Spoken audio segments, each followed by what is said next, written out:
సభాధ్యక్షులు పాఠశాల హెచ్ఎం గారు శ్రీ నాసిర్ హుస్సేన్ సార్ గారికి మరియు నా సహా ఉపాధ్యాయులకు ప్రియమైన విద్యార్థులకు అందరికీ జాతీయ విజ్ఞాన దినోత్సవ శుభాకాంక్షలు. మరి ఈరోజు మనం ఇక్కడ సమావేశమైనటువంటి ఉద్దేశం మీకు అందరికీ తెలిసిందే. ఈరోజు నేషనల్ సైన్స్ డే. అంటే ఇది మన భారతదేశం అంతటా ఫిబ్రవరి 28 ప్రతి సంవత్సరం ఫిబ్రవరి 28ని మనము జాతీయ విజ్ఞాన దినోత్సవంగా జరుపుకుంటాము. మరి ఈరోజు మనం కూడా ఇక్కడ సమావేశమైన ఉద్దేశం అదే. ఈరోజు మనం సైన్స్ పండుగను ఒక వేడుకలాగా ఇక్కడ జరుపుకుంటున్నాము. మరి ఉదయం నుంచి మరి మన పాఠశాలలో విద్యార్థులందరూ తమ తమ తెలివితేటలను ఉపయోగించి ఎంతో ఓపికతో కృషి చేసి కొందరు 2-3 రోజుల నుంచి, కొందరైతే 4-5 రోజుల నుంచి కూడా వాళ్ళు ప్రయత్నాలు చేస్తూ వాళ్ళకి చేతనైన దాంట్లో ద బెస్ట్ వాళ్ళు చేసింది వాళ్ళ దృష్టిలో బెస్ట్, మా దృష్టిలో కూడా బెస్టే, అది దాంట్లో డౌటే లేదు. ఈ యాక్టివిటీస్లో పాల్గొని అది చార్ట్ కావచ్చు లేదా ఐటమ్ కావచ్చు ఏదైనా తయారు చేసినటువంటి ప్రతి విద్యార్థికి అందరూ గట్టిగా క్లాప్స్ కొట్టాలి. మై డియర్ స్టూడెంట్స్, ఒక్క విషయం గుర్తుపెట్టుకోండి, ఏ దాంట్లోనైనా మనం విజయం సాధించాలంటే ప్రారంభించడం మొదటి మెట్టు. నువ్వు అది ఎలా చేస్తావో తెలియదు, దాన్ని ప్రారంభించాలి. మీరు కూడా చార్ట్ వేసే ముందర కానీ ఐటమ్ తయారు చేసే ముందర కానీ నేను ఇది చేస్తాను అని నమ్మకంతో చెయ్యరు. ప్రయత్నిద్దాం, చూద్దాం, నేను ఎందుకు వెయ్యలేను, నేను వెయ్యగలను, ఫస్ట్ నేను ఎందుకు వేయలేనని ప్రశ్నించుకుంటాడు, ఆ తర్వాత వెయ్యగలను అని నిర్ణయించుకునేది ఆచరణలో పెడతారు. అలా ఆచరణలో పెట్టడం ద్వారానే ఈరోజు మన సైన్స్ చార్ట్లు, ఐటమ్స్,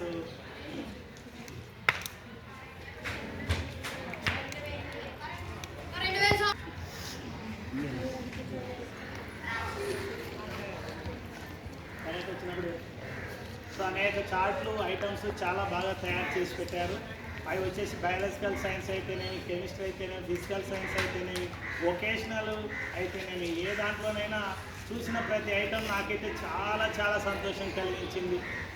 నేను మొన్నటి వరకు ఏం చేస్తారు ఈ విద్యార్థులు అని అనుకున్నాను, కానీ అద్భుతంగా తయారు చేశారు. ఐటమ్స్ అన్ని చాలా చక్కగా ప్రదర్శించారు. ఈరోజు ఉదయం నుంచి మీ మైండ్ నిండా సైన్స్ సైన్స్ సైన్స్ అని నింపుకొని ఆ సైన్స్ను మీ యొక్క ఆనంద రూపంలో అక్కడ ప్రదర్శించి అందరి ఎదుట మీరు కూడా ఏదైనా చేయగలరని మీ మీద మీకు నమ్మకం కలిగించిన రోజు ఈ సైన్స్ దినోత్సవం. ఈరోజు ప్రతి విద్యార్థి మీరు చేసిన ఐటమ్, అది చార్ట్ కానీ ఇంకోటి కానీ చూసి చాలా మెచ్చుకుంటూ ఉంటారు. ఖచ్చితంగా చేయనటువంటి ప్రతి విద్యార్థి అరే నేను కూడా ఇలా ఏదైనా ఒకటి చేసింటే బాగుండు కదా అని తప్పకుండా వాళ్ళ మైండ్లో అనుకుని ఉంటారు. చేయలేకపోయినా ఖచ్చితంగా బాధపడి ఉంటారు. వాళ్ళు చేయగలరో లేదో తర్వాత, కానీ ఆశ అనేది ఖచ్చితంగా కలిగి ఉంటుంది. చేసిన వాళ్ళందరూ మేము చేసినామని ఆనందపడుతుంటే చూసే వాళ్ళందరూ అరే మేము ఎందుకు చేయలేకపోయినాము, మేము కూడా చేసింటే బాగుండు కదా అని ఖచ్చితంగా వాళ్ళ మనసులో బలమైన కోరిక కలిగి ఉంటుంది. ఆ కోరికే మళ్ళీ రేపటి రోజున నిన్ను ఒక గొప్ప వ్యక్తిగా, ఒక గొప్ప ఐటెం తయారు చేసేటటువంటి వ్యక్తిగా, భవిష్యత్తులో ఒక గొప్ప సైంటిస్ట్గా నిన్ను తయారు చేస్తుంది. అలాంటి ఆలోచనలు రావడానికే పాఠశాల స్థాయిలో ఈ రకంగా సైన్స్ దినోత్సవాన్ని ఒక ఉత్సవంలాగా, ఒక పండుగలాగా చేయడం అనేది జరుగుతుంది. ఇందులో కొంచెం తగ్గించాము, నెక్స్ట్ ఇయర్ ఇంకా బాగా ఇంతకంటే అద్భుతంగా చేస్తామని ఖచ్చితంగా హామీ ఇస్తున్నాను. ఖచ్చితంగా హామీ ఇస్తున్నాను నేనైతే, ఇంకా ఇంతకంటే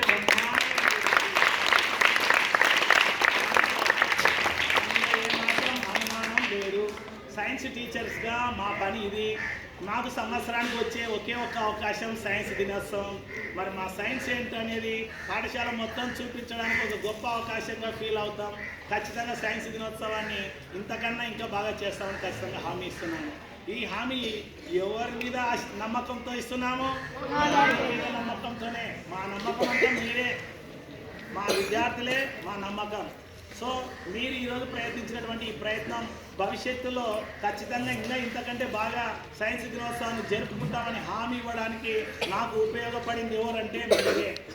మీలో ఉన్నటువంటి పట్టుదల చివరి వరకు కొనసాగించండి. నెక్స్ట్ ఇయర్ ఇంకా అద్భుతంగా చేద్దాం.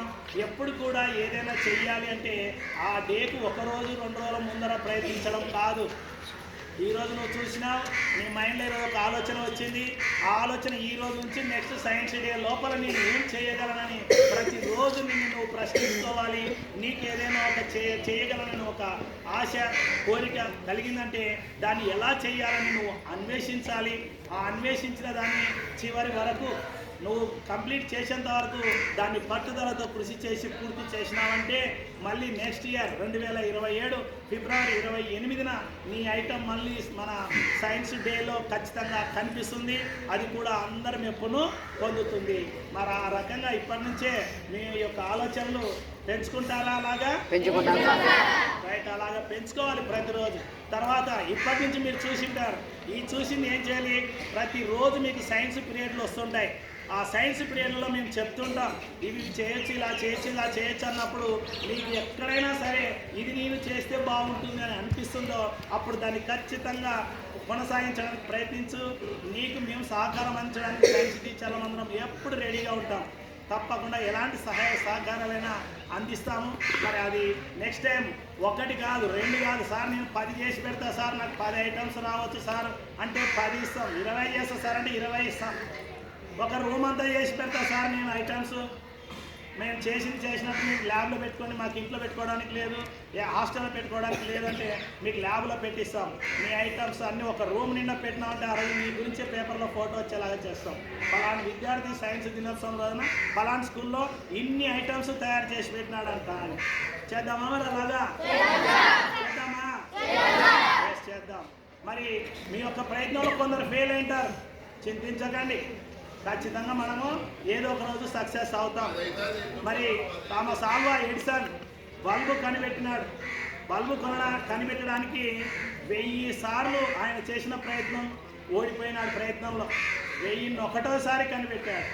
అప్పుడు విలేకరులు ఆయనను అడిగారు, మరి నువ్వు 1000 సార్లు ఓడిపోయినావు కదా, ప్రయత్నంలో విఫలమైనావు కదా, దీన్ని బట్టి నువ్వు ఏం తెలిసింది, నీవు ఏమి గ్రహించావని అడిగితే అప్పుడు ఆయన ఏం చెప్పాడు తెలుసా? 1000 సార్లు నేను ప్రయత్నంలో విఫలం కాలేదు, 1000 సార్లు నేను బల్బును ఎలా తయారు చెయ్యకూడదో తెలుసుకున్నామని చెప్పాడు. ఎలా తయారు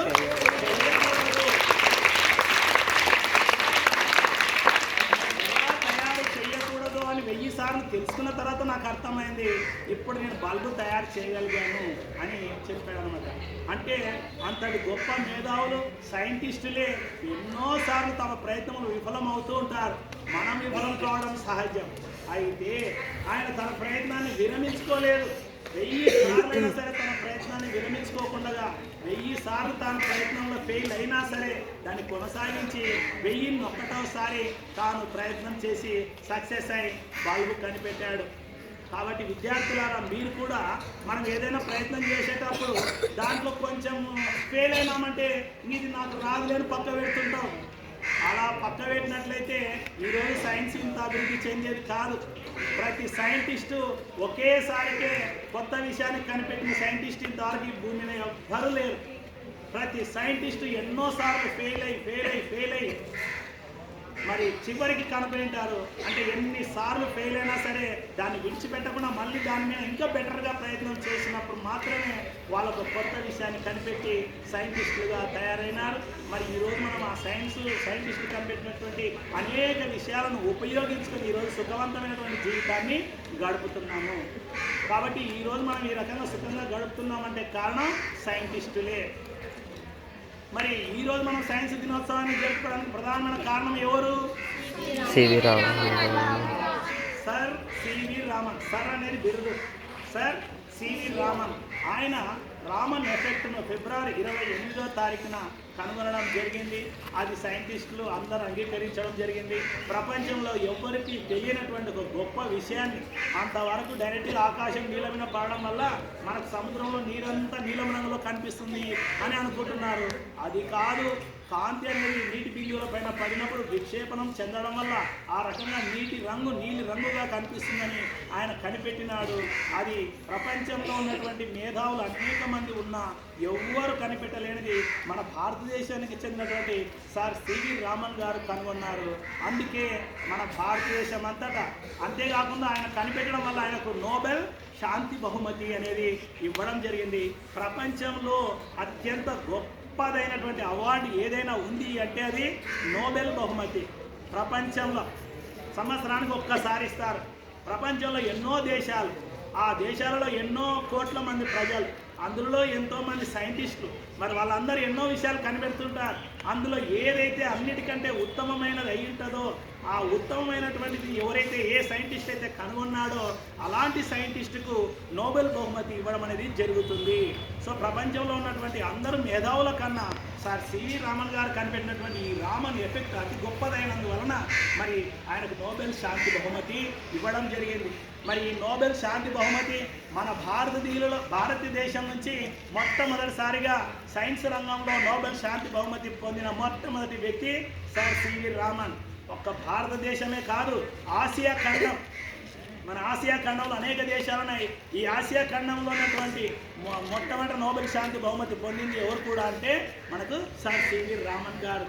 ఇప్పుడే చెప్పారు, సార్ సివి రామన్ గారు కూడా నోబెల్ శాంతి బహుమతి పొందినప్పుడు విలేకరులు ఆయన పోయి ప్రశ్నించారు, మీరు ఇంత గొప్ప మేధావి కదా, ఇంత గొప్ప మేధావి కావడానికి మీరు ఎలా సాధ్యమైంది మీకు అని ప్రశ్నించినప్పుడు ఆయన చెప్పాడు ఒకటే, తల్లిదండ్రులు ఏ రకంగా ఉండాలి అనేది దీని ద్వారా నువ్వు తెలుసుకోవాలి.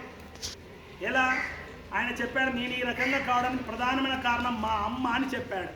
అరే అమ్మ ఎలా కారణము అయ్యింది అని విలేకరులు అడిగితే అప్పుడు చెప్పాడు ఆయన. ఏం చెప్పాడంటే, ప్రతిరోజు నేను పాఠశాలకు పోయి వచ్చిన తర్వాత ఇంటికి పోయిన వెంటనే మా అమ్మ ఒకే ప్రశ్న వేసేది, ఈరోజు నువ్వు టీచర్లని ఏదైనా ప్రశ్న అడిగినావా అని అడిగేదంట. అంటే ఆయన ఒక రోజు చెప్తాడు, 2 రోజులు చెప్తాడు. అడగలేదన్నారు అనుకో, అప్పుడు వాళ్ళమ్మ ఏం చేసింది, అలా అడగకూడదు, ఖచ్చితంగా ప్రశ్నలు అడగాలి.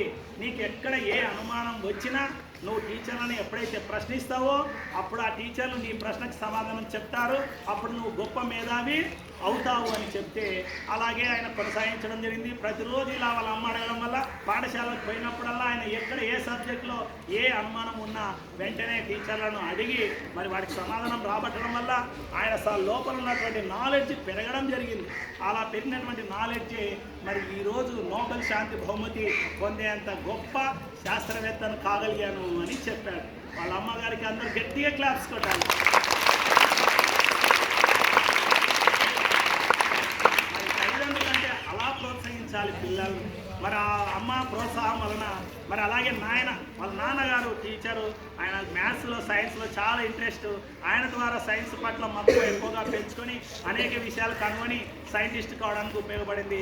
మరి ఒక్క రామన్ ఎఫెక్ట్ మాత్రమే కాదు, ఈయన కనుగొనింది సంగీత వాయిద్యాల నుంచి శబ్దాలు ఎలా ఉత్పత్తి అవుతాయి, దాని వెనుక ఉన్న సూత్రాలు ఏమిటి అనేటటువంటి సూత్రాలను కూడా కనిపెట్టి శబ్ద తరంగాల గురించి ప్రజలందరికీ తెలిసేలాగా చేసినటువంటి గొప్ప మేధావి శాస్త్రవేత్త మన సర్ సివి రామన్ గారు.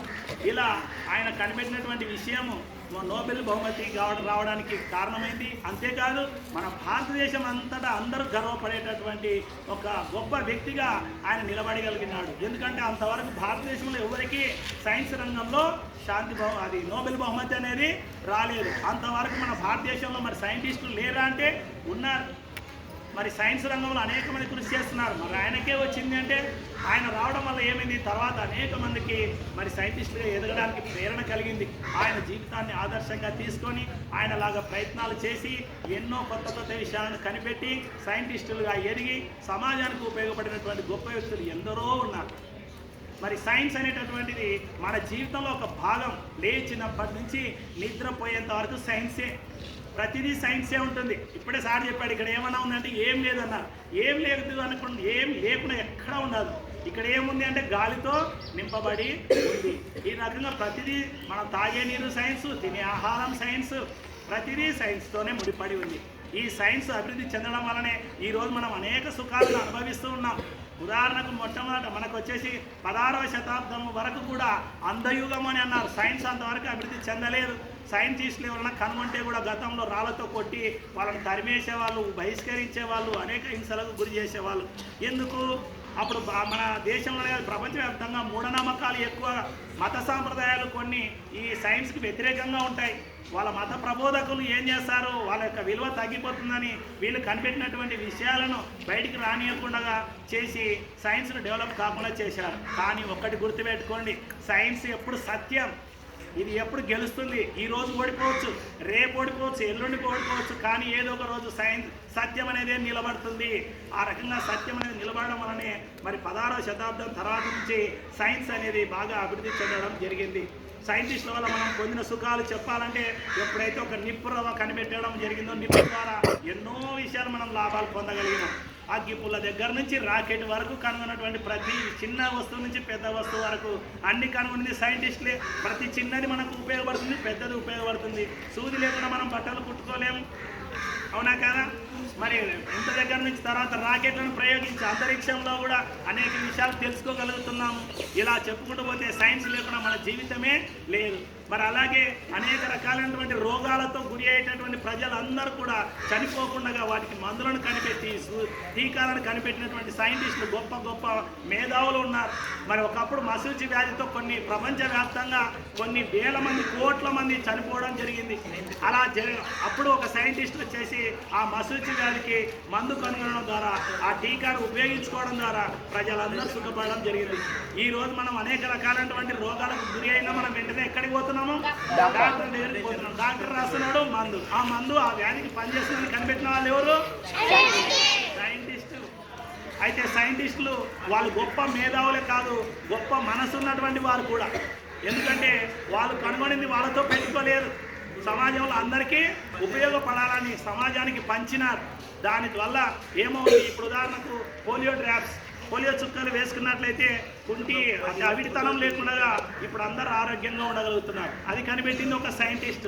ప్రపంచంలో ఉన్నటువంటి కోట్ల మంది ప్రజలు పిల్లలకు మనము పోలియో డ్రాప్స్ వేయడం వల్ల ఏమవుతుంది, పోలియో వ్యాధి రాకుండా అరికట్టబడుతుంది.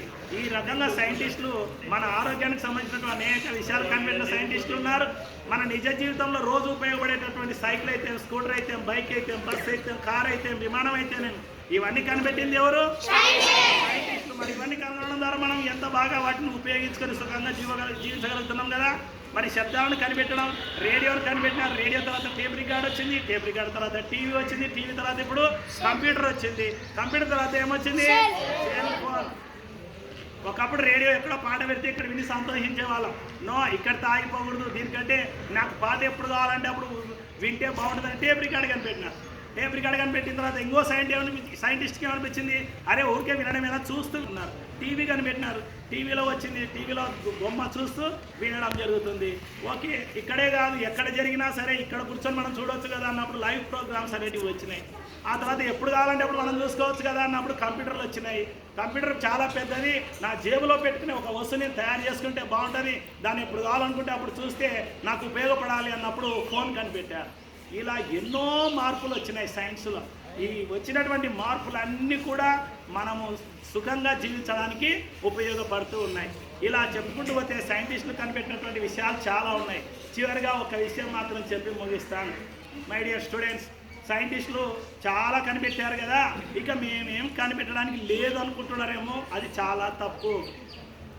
ఈ వాక్యం మీకు ఎందుకు చెప్తున్నానంటే, ఇదే రూమ్లో నేను 7th క్లాస్ ఏ సెక్షన్ కూర్చున్నప్పుడు 7th క్లాసులో ఫస్ట్ సైన్స్ బుక్లో మొదటి పాఠంలోనే సైంటిస్ట్ పేరు, ఫోటో, ఆయన కనిపెట్టినవి. అలా అందరూ చాలామంది సైంటిస్టులకు సంబంధించినటువంటి విషయాలు, వాళ్ళు కనుగొన్న విషయాలు, వాళ్ళ ఫోటోలు చూసి చాలా ముచ్చటపడినాను. 7వ తరగతిలో విషయం చెప్తున్నాను. నేను 7వ తరగతి చదివేటప్పుడు ఆ సైంటిస్ట్ ఫోటో చూసి టీచర్లు చెప్తుంటే, అరే ఈయన ఇంత బాగా కనిపెట్టినాడా, ఈయన ఇంత బాగా కనిపెట్టినాడా, చాలా బాగుంది, వీళ్ళు కనిపెట్టినందుకు కదా మనం ఇంత సుఖంగా బతుకుతున్నామని టీచర్ చెప్పినప్పుడు తెలుసుకున్న తర్వాత చివరికి నాకు మనసులో ఏమనిపించిందంటే, అరే ఇంకా అందరు సైంటిస్టులే కనిపెట్టినారు కదా, మొత్తం విషయాలు అయిపోయినట్టున్నాయి, ఇంకా మనం కనిపెట్టడానికి ఏమీ లేవు అని అనుకున్నాను.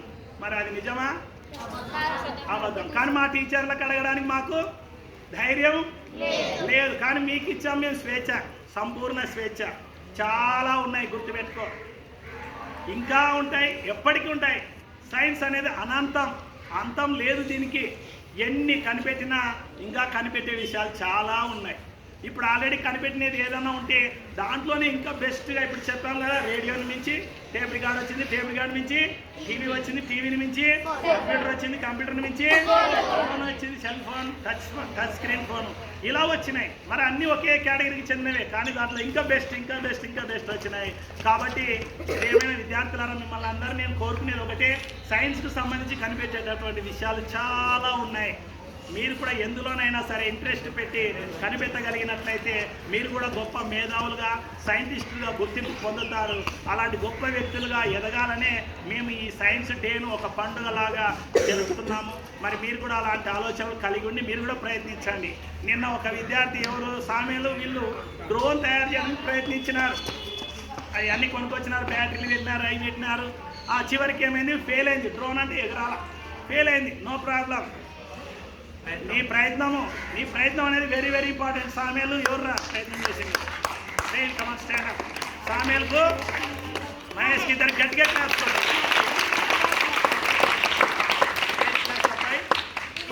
Vinay very good. మీ ప్రయత్నం ఫెయిల్ అయినా నో ప్రాబ్లం. చెప్పాం కదా, థామస్ ఆల్వా ఎడిసన్ గారు ఎన్నిసార్లు ఫెయిల్ అయినారు బల్బు కనిపెట్టడానికి? వీళ్ళు పోయింది ఒక్కసారే ఫెయిల్ అయింది. భవిష్యత్తులో ఇంకా చేయండి, తప్పకుండా మీరు సక్సెస్ అవుతారు. ఇలా ఇప్పుడే సార్లు అయిపోయాడు, అన్వేషణ. మనం అన్వేషించాలి. మనకు ఫోన్లు ఉన్నాయి, దాంట్లో కొట్టినట్లయితే గూగుల్లో కానీ యూట్యూబ్లో కానీ కొట్టినట్లయితే నువ్వు ఏదైతే కనిపెట్టాలనుకున్నావో దానికి సంబంధించిన అనేక విషయాలు నీకు అందులో దొరుకుతాయి. వాటిని ఉపయోగించి ఆ ఐటమ్స్ పెట్టుకొని నువ్వు ప్రయత్నం చెయ్యి. సక్సెస్ అయినా అంటే బెస్ట్, ఫెయిల్ అయినావా మళ్ళీ ప్రయత్నం చేయాలి. ఏం చేయాలి? మళ్ళీ ప్రయత్నము చేయాలి. ఆ రకంగా ప్రయత్నించినంటే తప్పకుండా నువ్వు కూడా కనిపెడతావు, సైంటిస్ట్ అవుతావు. ఒక్కటి గుర్తుపెట్టుకో, సైంటిస్ట్ కనుగొన్నది ఒక్క విషయమైనా,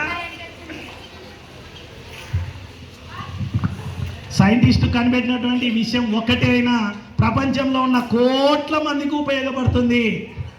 మీరు కనుగొన్న విషయం ఒక్క మనకే కాదు, అందరికీ ఉపయోగపడుతుంది. కాబట్టి సైంటిస్టులు అంటే నిజమైన దేవులు. నా దృష్టిలో భూమి మీద ప్రత్యక్షమైన దైవాలు ఎవరు అయినా ఉన్నారు అని అంటే మొదట మనల్ని కన్నా అమ్మ నాన్నలు, తర్వాత మనకు చదువు చెప్పిన గురువులు, ఆ తర్వాత సైంటిస్టులు.